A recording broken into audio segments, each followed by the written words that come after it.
What is up, my fellow gamers? In today's video, we got some information and our first impressions review for Grimguard Tactics Fantasy RPG. Like and sub for more amazing gaming content. My sources have told me that this game is supposed to come out this week, July 17th. It's a pretty good game. I've been enjoying it so far. I'm probably gonna make videos throughout the week on it in anticipation of its global launch release. There's some good things about this game that I really like, but there's also one major problem I've been having. First thing is, let's jump into some gameplay because I think the gameplay for this is amazing. So this is your typical strategy tactical game, similar to a lot of these other tactical games where you have this grid style board and you're going around moving your character a certain amount of movement and then activating attacks or abilities. The environment is what makes it so much fun because there's different things on the battlefield, the map, the tile map, whatever you want to call it, and it really determines the strategic approach that you have towards going ahead and dealing with these enemies that you're going with. Now, the game does have an auto combat feature, so you can turn this on or off. You don't need to have it on. I like to have it on for the monotonous levels where I don't feel like constantly having to spend so much time thinking. And then when I have more like boss battles or more important battles, I like to turn the auto combat off and do it myself. But the auto combat does an amazing job on its own. Just having it on auto and just watching a few battles can actually give you some ideas for some strategic moves, and it gives you kind of like an idea of, oh, how should I approach this level, run it on auto combat and see how the computer goes ahead and approaches it. So that's a cool feature that I really like.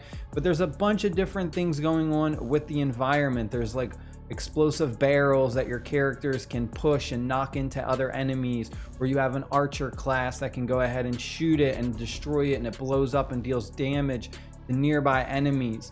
You have your typical healer class, you have some mages, you've got your like tank fighter class, but there's also little things that you can kind of pick up. Like, see right there, I just picked up a little healing orb and it heals all of my teammates and it gives us a little bit of health back. But I really love the gameplay. I think the gameplay is a ton of fun and I haven't had any problems with the gameplay at all. I love it. The problem that I've been having is the energy system and the summoning for characters. So again, this is still in like early access in only a few countries. The one that I'm playing in is Denmark. So I went ahead, I used a VPN and downloaded it through the Denmark Google Play Store. But the problem is it's just really hard to go ahead and get the materials needed to recruit new characters. The only way to really buy energy is with your rubies, which is the premium currency. You see in that top right corner, currently I have 99. And you like barely get them. Like, the game has been really stingy with the resources, and that's my biggest problem so far. It's just, I mean, I haven't even gotten through the first act and I've already like ran out of enough stamina to continue playing, and I haven't had like enough rubies to even buy more stamina. So I'm just kind of like at a standstill with the first act. You can see at the bottom, I'm kind of like about to be halfway through the first act, but it's just like that's the biggest problem I have. So maybe they'll address this and fix this, you know, because the game hasn't globally launched yet, but it's supposed to, like, this week at least, you know, from what I've heard. But yeah, that's one big issue that I've had with the game. And also, like I said, the recruitment tickets. Getting these recruitment tickets, I've only gotten like three or four from playing the game and going through all of the different quests and everything. It just doesn't feel like there's enough quests or like events or things going on to help you get resources to really enjoy the game to its fullest. The other thing that you can also do is you can kind of build up these different buildings. So we have like the shop, the hospital, dungeon, recruit. We also have heroes, and then there's a few things that I haven't unlocked yet. The forge, which is for gear. We also have our guilds and also arena. For our heroes, the heroes are kind of a little bit weird. I've only have like these 6 basic heroes at the beginning. I haven't gotten any like super broken heroes yet because I haven't been able to really do any summons. I've only been able to do what, a couple summons, and out of those couple summons I got like common characters, and the common characters are pretty useless. The blue ones are somewhat like the best, the ones that you should be using. But I think there is even a tier higher than the blue ones. I'm not sure though, I haven't even checked yet. I think there might be purples as the highest. Then you got your greens, and you can see that like based on the different rarities, they have different abilities.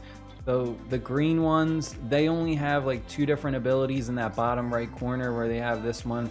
This archer has this pin ability, and then he also has this focus talent. For the hospital is an interesting concept. Anytime one of your characters dies in a battle, they're going to accumulate one of these red bars at the bottom. Once you go ahead and you have 3 red bars for a character, you can't use them anymore in the battle unless you send them to the hospital and you rest them.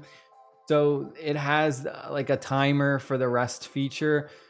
You also do get a little bit of like some bonuses if you go ahead and you like rest up a character.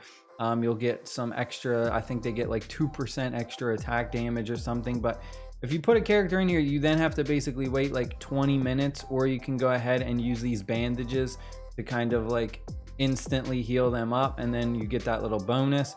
But you're gonna have to constantly do that, just to keep in mind. You're gonna have to keep them well rested if they do get destroyed in battle. Dungeons are really cool. There's a bunch of different like dungeons and stuff to get materials to go ahead and level up your characters, and then different things for like awakening them and stuff like that. But like I said, the stamina system is just really not that great. It's really bad, and also recruiting characters has been absolutely brutal for me. Stamina does generate over time pretty fast, at least faster than some of the other games. So that's kind of like a plus side, is you don't have to wait too long.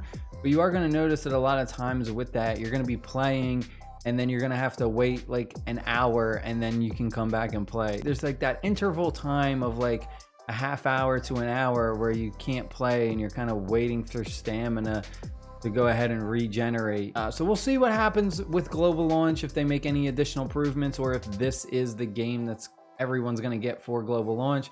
That is it. I hope you guys and girls enjoyed the video. Stay happy, stay safe. I'll see y'all later. Peace.